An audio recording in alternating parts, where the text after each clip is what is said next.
Welcome back now to SEC Media Days. Frank Frangie along with Matt Hayes. Eli Drinkwitz, the terrific coach of Missouri, joins us. How are you? I'm doing really good. Glad to be here. How'd y'all do last night? Did y'all go downtown? We might have. Yeah. We actually just got here. We kind of had to find our way. Yeah. Don't peek too soon. That's exactly right. Yeah, we got a week point. here. So. Have you been to the Palm, by the way, the restaurant? No, I haven't spent very much time here in Nashville. It's pretty good. Is it? It's pretty good. Yeah, we're in and out today, man. We got work to do. Crud. Season's fast approaching. We're trying to get everything in ready to roll, man. You've been here a few years now. How do you feel? How do you feel about where your program is? You're familiar with the league now, the whole bit. Yeah, I've been here going on my fourth year, but I feel like every day there's a new set of rules or something new that we're really breaking ourselves in. But I feel really good about the roster situation where we're at. We've added some really good recruiting classes on top of transfer classes. I feel like our stability of our coaching staff, the consistency of our organization and culture is really where we want it to be. And now, we just got to go out and prove it. We got to go out and prove who we are and what we're trying to become. Eli, you're an offense guy. You're a quarterbacks guy, play caller. How difficult was it to give, or at least if not give that up, give more control to someone else? And because it's Kirby and Kirby, how much easier did that help? Well, we have a sign in our team room that says "Embrace your role, put the team first." And at the end of the day, that's my job, is to put our team first. And me calling plays and trying to effectively run the offense while doing all the other tasks of a head job was just not effective for me. And so I needed to do something different. Obviously, Coach Moore is a low-ego, high-output person. We have very similar ideas and philosophies of what we're going to do offensively. But it's going to be his offense. I don't plan on calling plays at all.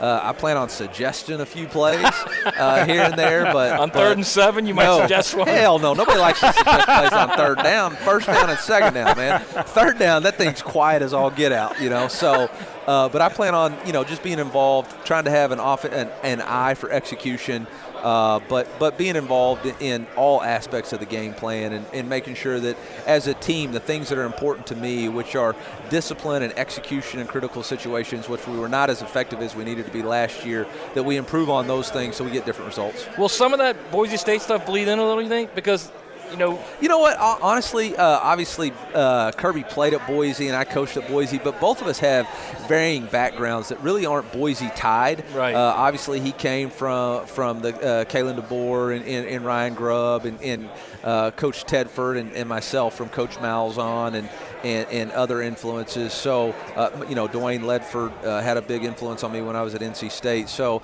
I think the mixture there is a little bit different. There's a common connection because of Boise, but I don't know that it'll be – we're not going to be running the Statue of Liberty play or anything like that. So, Eli, back in the day, your quarterback got there and he waited and he backed up and he learned the system.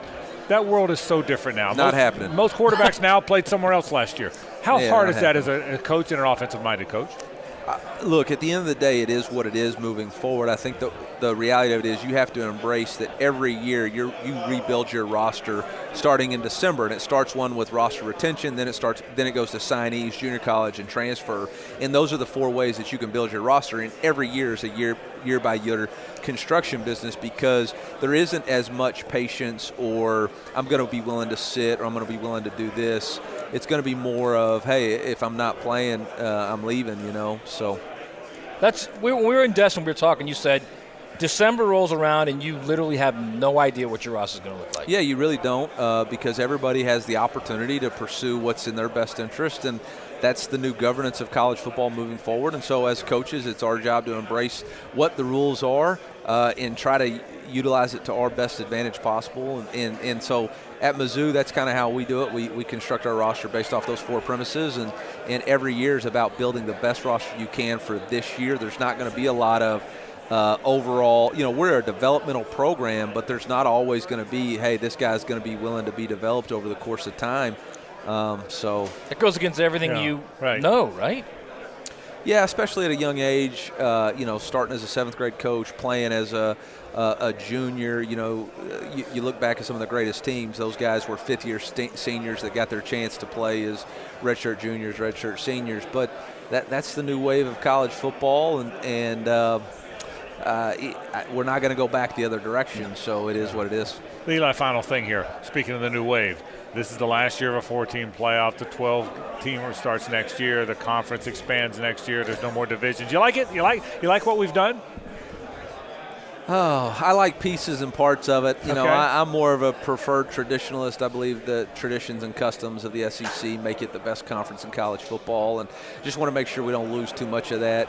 There's something special about playing an SEC championship game in Atlanta. There's something special about winning an East and West division. But if the leadership decides that that's what the direction we're going, then I'm all in. And you know, I was a pro 9-game schedule. I got beat. You know, we settled with 8, so now I'm team 8. Well, we all know how you guys got beat, right? Whatever it is, it is. So let's roll with it. But you know what you said, but I wanted 9 too. We all did.